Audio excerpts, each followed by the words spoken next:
Hello friends, स्वागत है आप सभी का आपके अपने यूट्यूब चैनल लर्निंग नीट पर। और जैसा कि आपको पता है कि डेली रात की आपकी क्लास होती है करंट अफेयर क्वेश्चंस की। देखते हैं हम, हालांकि करंट अफेयर क्वेश्चन इस वक्त तो आपको दिन भर आप न्यूज़ देखते होंगे, अगर दिन भर नहीं भी देखते हैं तो भी एटलीस्ट सुबह शाम देख लिया करिए, क्योंकि उसमें बहुत सारी जो है आपको करंट अफेयर के आपका तैयार होता रहता है, क्योंकि करंट अफेयर क्वेश्चन वही न्यूज़ से ही होते हैं ओवरऑल। चलिए खैर स्टार्ट करेंगे हमारा सेशन, और ये मॉक टेस्ट के फॉर्म में होंगे जो आपके एग्ज़ाम की तैयारी के लिए काफ़ी बेहतर हैं।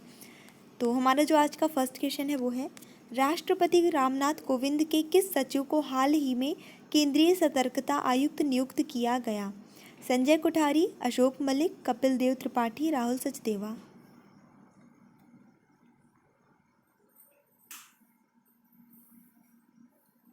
तो यहाँ पे जो सही आंसर होता है वो होता है आपका option number A, Sanjay Kothari ji को नियुक्त किया गया है, केंद्रीय सतर्कता आयुक्त नियुक्त किया गया है, और ये इसके पहले राष्ट्रपति के सचिव थे। ओके, चलिए बढ़ेंगे हमारे अगले प्रश्न की ओर। जो नियुक्तियां हैं इनसे प्रश्न आता है, विश्व बौद्धिक संपदा दिवस निम्न में से किस दिन मनाया जाता है? 10 फरवरी, 20 मार्च, 26 अप्रैल या फिर 10 मई। और इसके लिए जो सही उत्तर होगा, जाहिर सी बात है कि करंट अफेयर का क्वेश्चन है, अभी का है, तो ऑप्शन नंबर सी हो जाएगा, 26 अप्रैल को मनाया जाता है। ठीक है, एक्चुअली विश्व बौद्धिक संपदा संगठन द्वारा ये मनाया जाता है दिवस।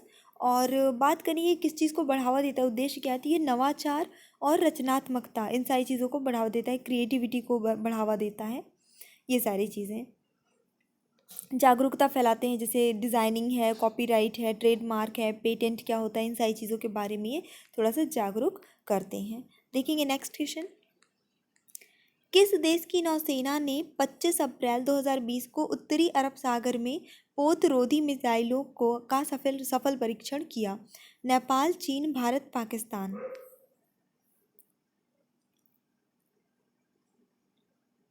और यहाँ पे जो सही उत्तर होगा इस प्रश्न के लिए वो हो जाता है आपका ऑप्शन नंबर डी, पाकिस्तान की नौसेना ने उत्तरी अरब सागर में कई एंटी शिप मिसाइलें टेस्ट फायर की हैं।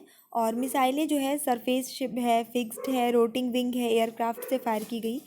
और पाकिस्तान ने इन मिसाइलों का परीक्षण तब किया है जब आपको पता है कि पूरी दुनिया में कोरोना वायरस का ही जो चल रहा है, वो पूरी दुनिया उसी में परेशान है, लड़ रही है। और ये जो है ये फायर जो है मिसाइल जो है वो टेस्ट कर रहे हैं।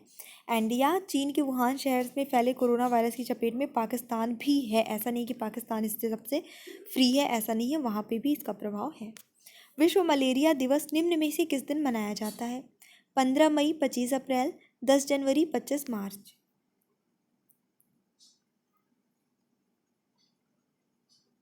और सही उत्तर होगा ऑफकोर्स आपका ऑप्शन नंबर बी हो जाएगा, 25 मार्च को विश्व मलेरिया दिवस मनाया जाता है। मलेरिया कोई साधारण बीमारी नहीं है, ये भी एक गंभीर बीमारी होती है, भले लोग इसको नॉर्मल में ले लेते हैं, ऐसा नहीं है, ये भी गंभीर बीमारी है।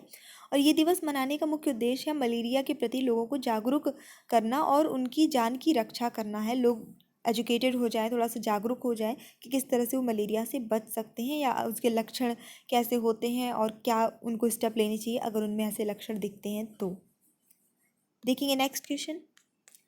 हाल ही में किस संस्था द्वारा जारी अप्रैल कमोडिटी मार्केट्स आउटलुक के अनुसार कोविड-19 के कारण वर्ष 2020 में लगभग सभी कमोडिटीज़ के मूल्य में कमी आने का अनुमान है?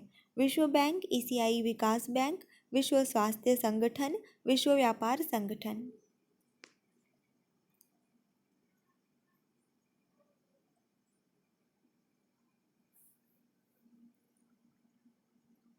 और सही उत्तर होगा इस प्रश्न के लिए आपका ऑप्शन नंबर ए, विश्व बैंक, ये करेक्ट आंसर हो जाता है। देखिए नेक्स्ट क्वेश्चन हमारा। वीडियो प्लीज़ अच्छा लग रहा है तो लाइक कर दीजिएगा। हाल ही में किस राज्य के कुछ जिलों में क्लासिकल स्वाइन बुखार के कारण एक सप्ताह के भीतर 1300 से अधिक सुअरों की मृत्यु हुई है? क्लासिकल स्वाइन फीवर के कारण बिहार, पंजाब, असम, तमिलनाडु। इस फीवर को जो है हॉग हैजा के नाम से भी जाना जाता है। संक्रामक बुखार होता है, सुअरों के लिए मेन जानलेवा ये साबित होता है। स्वाइन फ्लू और इस स्वाइन फीवर में थोड़ा अंतर है। देखिए स्वाइन फ्लू जो होता है उससे इंसान, मनुष्य भी संक्रमित होते हैं, जबकि क्लासिकल स्वाइन फीवर से सिर्फ सुअर जो होते हैं वही संक्रमित होते हैं। तो यहाँ पे जो करेक्ट आंसर है वो हो जाता है आपका ऑप्शन नंबर सी, असम। बढ़ेंगे हमारे अगले प्रश्न की ओर। प्रत्येक वर्ष 23 अप्रैल को किस राज्य में खोंगजोम दिवस मनाया जाता है? मणिपुर, कर्नाटक, पंजाब या फिर राजस्थान?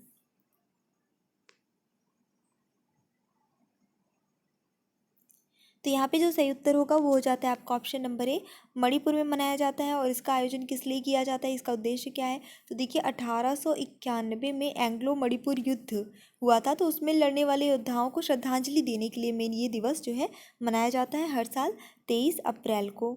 ये जो है युद्ध जो चला था वो 31 मार्च से पूरा 27 अप्रैल तक चला था 1891 में ही। और एंग्लो मणिपुर युद्ध में ब्रिटिश साम्राज्य की जीत हो गई थी, ब्रिटिश जो है वो जीत गए थे। ये मेन जो है ब्रिटिश और मणिपुर साम्राज्य के बीच का ही जो है स्ट्रगल था, लड़ाई थी, ऐसा कह सकते हैं। शुरुआत क्यों हुई थी इस युद्ध का, क्योंकि हिस्ट्री भी इसमें आ जाती है तो थोड़ा सा डिस्कस कर लेते हैं। स्टार्टिंग इसकी इसलिए हुई थी कि मणिपुर के जो राजकुमारों के बीच जो है ईर्ष्या आ गई थी, असंतोष, अविश्वास, कलह कुल मिला के जो है वो हो गया था। और इसको लेकर ही यह है कि इसका नाम जो है खोंगजोम दिवस क्यों दिया गया है, क्योंकि ये युद्ध जो है वो खोंगजोम की खेबा पहाड़ियों पर लड़ा गया था, इसीलिए इस दिवस का नाम खोंगजोम दिवस रखा गया है। नेक्स्ट क्वेश्चन देखेंगे। हाल ही में किस राज्य सरकार ने कोविड-19 महामारी का मुकाबला करने के लिए आप्त मित्र हेल्पलाइन और मोबाइल एप्लीकेशन लॉन्च की है? बिहार, झारखंड, असम, कर्नाटक?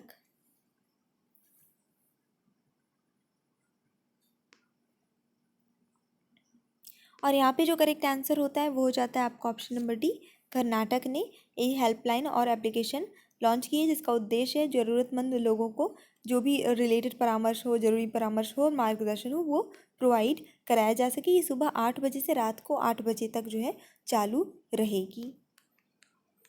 बिहार, त्रिपुरा और किस राज्य के पूर्व राज्यपाल देवानंद कुंवर का 77 साल की आयु में निधन हो गया?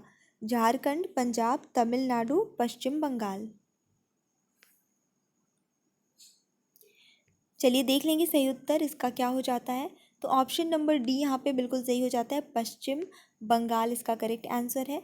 और मेरी एक छोटी सी आपसे रिक्वेस्ट है कि अगर आप चैनल पे न्यू हैं तो प्लीज़ चैनल को सब्सक्राइब कर लीजिएगा और बेल आइकन प्रेस करिएगा, क्योंकि क्लास तो हमारी डेली होती है, कभी मिस नहीं होती है बेसिकली।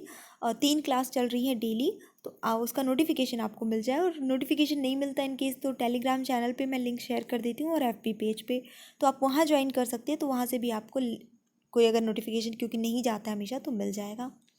ऑल्सो हमारा एक दूसरा चैनल है, मतलब नया चैनल है, आई मीन 2 चैनल है, एक एग्ज़ाम डोज है जिसमें बहुत सारी क्लासेस जीके की अवेलेबल है, आप वहाँ से ज्वाइन कर सकते हैं। और एक अभी जस्ट नया एक टेक चैनल स्टार्ट हुआ है, तो वहाँ पे टेक्निकल रिलेटेड नॉलेज ही रहता है, शेयर करते हैं। तो अगर आप उसमें इंटरेस्टेड है तो आप वहाँ पे ज्वाइन कर सकते हैं।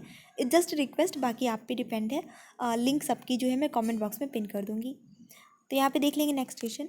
किस राज्य सरकार ने खांसी, जुकाम और बुखार के लिए ओवर द काउंटर दवाएं खरीदने वाले लोगों पर नज़र रखने के लिए mobile app Covid pharma launch की है? आंध्र प्रदेश। ये थोड़ा इंपॉर्टेंट क्वेश्चन भी है और थोड़ा कोविड से रिलेटेड है, देखेंगे हम। फटाफट से ऑप्शन देखिए फिर इसके बारे में डिटेल से देखते हैं। एक तो ये आपका आरोग्य सेतु ऐप हुआ था लॉन्च, उसके बारे में मैंने बताया भी था टेक वाले चैनल पे इस डिटेल से, और सबको पता है। लेकिन ये कोविड फार्मा मोबाइल ऐप क्या है इसके बारे में हम जानेंगे। तो देखिए इस ऐप की मदद से क्या होगा कि राज्य में जो भी दवा की दुकानें हैं उससे खांसी, सर्दी, जुकाम और बुखार की दवा कौन खरीद रहा है इस पे नज़र, जाहिर सी बात है जिनको ये होगा वही दवाई खरीदने जाएंगे, वही दवाई लेंगे, है ना।